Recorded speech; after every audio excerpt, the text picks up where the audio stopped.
या देवी सर्वभूतेषु शक्तिरूपेण संस्थिता नमस्तस्यै नमस्तस्यै नमस्तस्यै नमो नमः। ओम दुम दुर्गाय नमः।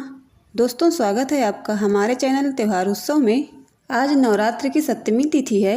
नवरात्र की सप्तमी तिथि पर आप सुनने वाले हैं दुर्गा सप्तशती का 12वां और 13वां अध्याय।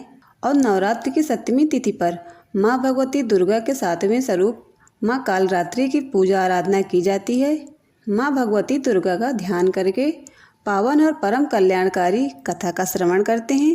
सबसे पहले दुर्गा सप्तशती के 12वें अध्याय का पाठ करेंगे, जिसमें देवी चरित्र पाठ का महत्व भगवती जगदम्बा देवताओं से बता रही हैं। देवी बोली, हे देवताओं, जो पुरुष इन स्रोतों द्वारा एकाग्रचित होकर मेरी स्तुति करेगा, उसके संपूर्ण कष्टों को निसंदेह हर लूंगी। मधुकैटभ के नाश, महिषासुर के वध और शुंभ तथा निशुंभ के वध की जो मनुष्य कथा कहेंगे, मेरे महात्म्य को अष्टमी चतुर्दशी एकाग्रचित होकर भक्तिपूर्वक सुनेंगे, उनको कभी कोई पाप न रहेगा। पाप से उत्पन्न हुई विपत्तियां भी उनको न सताएंगी। उनके घर में दरिद्रता न होगी और न उनको प्रियजनों का बिछोह होगा। उनको किसी प्रकार का भय न होगा। इसलिए प्रत्येक मनुष्य को भक्तिपूर्वक मेरे इस कल्याणकारक महात्म्य को सदा पढ़ना और सुनना चाहिए। मेरा यह महात्म्य महामारी से उत्पन्न हुए संपूर्ण उपद्रवों को एवं 3 प्रकार के उत्पातों को शांत कर देता है। जिस घर व मंदिर में या जिस स्थान पर मेरा यह स्रोत विधि पूर्वक पढ़ा जाता है, उस स्थान का मैं कभी भी त्याग नहीं करती और वहाँ सदा ही मेरा निवास रहता है। बलिदान, पूजा, होम तथा महोत्सवों में मेरा यह चरित्र उच्चारण करना तथा सुनना चाहिए। ऐसा हवन या पूजन मनुष्य जानकर या बिना जाने करे, मैं उसे तुरंत ग्रहण कर लेती हूँ।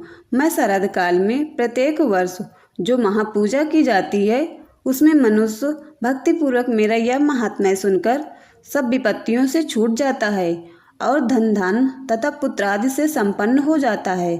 और मेरे इस महात्म्य व कथाओं इत्यादि को सुनकर मनुष्य निर्भय हो जाता है और महात्म्य के श्रवण करने वालों के शत्रु नष्ट हो जाते हैं तथा कल्याण की प्राप्ति होती है और उनका कुल आनंदित हो जाता है। सब कष्ट शांत हो जाते हैं तथा भयंकर स्वप्न दिखाई देना तथा घरेलू दुख इत्यादि सब मिट जाते हैं। बाल गृहों में ग्रसित बालकों के लिए यह मेरा महात्म्य परम शांति देने वाला है। मनुष्यों में फूट पड़ने पर यह भली भांति मित्रता करवाने वाला है। मेरा यह महात्म्य मनुष्यों को मेरी जैसी सामर्थ्य की प्राप्ति करवाने वाला है। पशु पुष्प, अर्ध धूप, गंध, दीपक इत्यादि सामग्रियों द्वारा पूजन करने से, ब्राह्मण को भोजन करा के, हवन करके, प्रतिदिन अभिषेक करके, नाना प्रकार के भोगों को अर्पण करके और प्रत्येक वर्ष दान इत्यादि करके जो मेरी आराधना की जाती है और उससे मैं जैसी प्रसन्न हो जाती हूँ, वैसे प्रसन्न मैं इस चरित्र के सुनने से हो जाती हूँ। यह महात्म्य श्रवण करने पर पापों को हर लेता है तथा आरोग्य प्रदान करता है।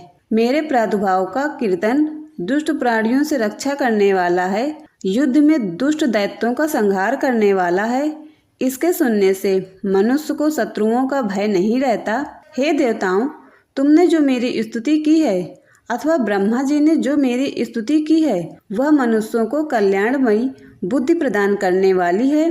वन में, सूने मार्ग में अथवा दानव नल से घिर जाने पर, वन में चोरों से घिरा हुआ या शत्रुओं द्वारा पकड़ा हुआ, जंगल में सिंहों से, व्याघ्रों से या जंगली हाथियों द्वारा पीछा किया हुआ, राजा के क्रुद्ध हो जाने पर, मारे जाने के भय से, समुद्र में नाव के डगमगाने पर, भयंकर युद्ध में फंसा होने पर, किसी भी प्रकार की पीड़ा से पीड़ित, घोर बाधाओं से दुखी हुआ मनुष्य मेरे इस चरित्र को स्मरण करने से संकट से मुक्त हो जाता है। मेरे प्रभाव से सिंह, चोर या शत्रु इत्यादि दूर भाग जाते हैं और पास नहीं आते। महर्षि ने कहा, प्रचंड पराक्रम वाली भगवती चंडिका यूं कहने के पश्चात सब देवताओं के देखते ही देखते अंतर्ध्यान हो गई और संपूर्ण देवता अपने शत्रुओं के मारे जाने पर पहले की तरह यज्ञ भाग का उपभोग करने लगे और उनको अपने अधिकार फिर से प्राप्त हो गए तथा युद्ध में देवताओं के शत्रुओं शुंभ व निशुंभ के देवी के हाथों मारे जाने पर बाकी बचे हुए राक्षस पाताल को चले गए। हे राजन, इस प्रकार भगवती अंबिका नित्य होती हुई भी बार बार प्रकट होकर इस जगत का पालन करती हैं, इसको मोहित करती हैं, जन्म देती हैं और प्रार्थना करने पर समृद्धि प्रदान करती हैं। हे राजन, भगवती ही महाप्रलय के समय महामारी का रूप धारण करती हैं और वही संपूर्ण ब्रह्मांड में व्याप्त हैं और वही भगवती समय समय पर महाकाली तथा महामारी का रूप बनाती हैं और स्वयं अजन्मा होती हुई भी सृष्टि के रूप में प्रकट होती हैं। वह सनातनी देवी प्राणियों का पालन करती हैं और वही मनुष्य के अभ्युदय के समय घर में लक्ष्मी का रूप बनाकर स्थित हो जाती हैं तथा अभाव के समय दलितता बनकर विनाश का कारण बन जाती हैं। पुष्प, धूप और गंध आदि से पूजन करके उसकी स्तुति करने से वह धन एवं पुत्र देती हैं और धर्म में शुभ बुद्धि प्रदान करती हैं। इस प्रकार श्री मार्कंडेय पुराण में सावर्णिक मनवंतर की कथा के अंतर्गत देवी महात्म्य में फल स्तुति नामक 12वां अध्याय। अब 13वें अध्याय का श्रवण करते हैं। 13वें अध्याय में सुरथ और वैश्य को देवी का वरदान का वर्णन किया गया है। ऋषि कहते हैं, हे राजन, इस प्रकार देवी के उत्तम महात्म्य का वर्णन मैंने तुमको सुनाया। जगत को धारण करने वाली इस देवी का ऐसा ही प्रभाव है। वही देवी ज्ञान को देने वाली है और भगवान विष्णु की इस माया के प्रभाव से तुम और यह वैश्य तथा अन्य विवेकी जन मोहित होते हैं और भविष्य में मोहित होंगे। हे राजन, तुम इसी परमेश्वरी की शरण में जाओ। यही भगवती आराधना करने पर मनुष्य को भोग, स्वर्ग तथा मोक्ष प्रदान करती है। मार्कंडेय जी कहते हैं, महर्षि मेधा की यह बात सुनकर राजा सुरथ ने उन उग्र व्रत वाले महर्षि को प्रणाम किया और राज्य के छीन जाने के कारण उनके मन में अत्यंत ग्लानि हुई और वह राजा तथा वैश्य तपस्या के लिए वन को चले गए और नदी के तट पर आसन लगाकर भगवती के दर्शनों के लिए तपस्या करने लगे। वे वैश्य उत्तम देवी सूक्त का जप करते हुए तपस्या में प्रवृत्त हुए। वे दोनों नदी के तट पर देवी की मिट्टी की मूर्ति बनाकर पुष्प, धूप और हवन आदि के द्वारा उनकी आराधना करने लगे। उन्होंने पहले तो आहार को धीरे धीरे कम किया, फिर बिल्कुल निराहार रहकर भगवती में मन लगाकर एकाग्रता पूर्वक उसकी आराधना करने लगे। वह दोनों अपने शरीर के रक्त से देवी को बलि देते हुए 3 वर्ष तक लगातार भगवती की आराधना करते रहे। 3 वर्ष के पश्चात जगत का पालन करने वाली चंडिका ने उनको प्रत्यक्ष दर्शन देकर कहा।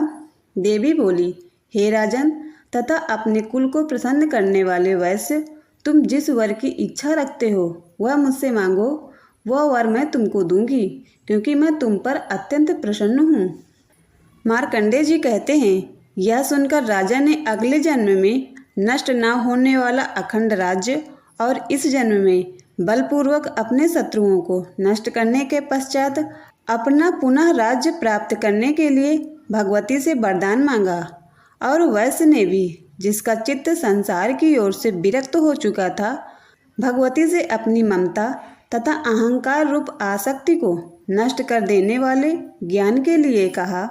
देवी ने कहा, हे राजन, तुम शीघ्र ही अपने शत्रुओं को मारकर पुनः अपना राज्य प्राप्त कर लोगे। तुम्हारा राज्य स्थिर रहने वाला होगा।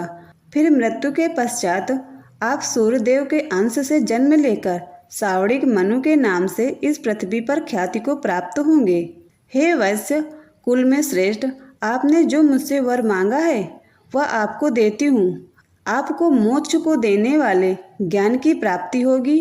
मार्कंडेय जी कहते हैं, इस प्रकार उन दोनों को मनोवांछित वर प्रदान कर तथा उनसे अपनी स्तुति सुनकर भगवती अंतर्ध्यान हो गई। और इस प्रकार क्षत्रियों में श्रेष्ठ वह राजा सुरथ भगवान सूर्यदेव से जन्म लेकर इस पृथ्वी पर सावर्णिक मनु के नाम से विख्यात हुए। इस प्रकार श्री मार्कंडेय पुराण में सावर्णिक मनवंतर की कथा के अंतर्गत देवी महात्म्य में सुरथ और वैश्य को वरदान नामक 13वां अध्याय पूरा हुआ। दोस्तों, दुर्गा सप्तशती के ये 13 अध्याय हैं और 13 अध्यायों का पाठ जो भी भक्त सच्चे मन से पूरी श्रद्धा के साथ सुनता या पढ़ता है, उस भक्त की सभी मनोकामनाएं पूर्ण होती हैं और माँ जगदम्बे की कृपा सदैव उसे प्राप्त होती है। दोस्तों, आपको ये वीडियो पसंद आई होगी।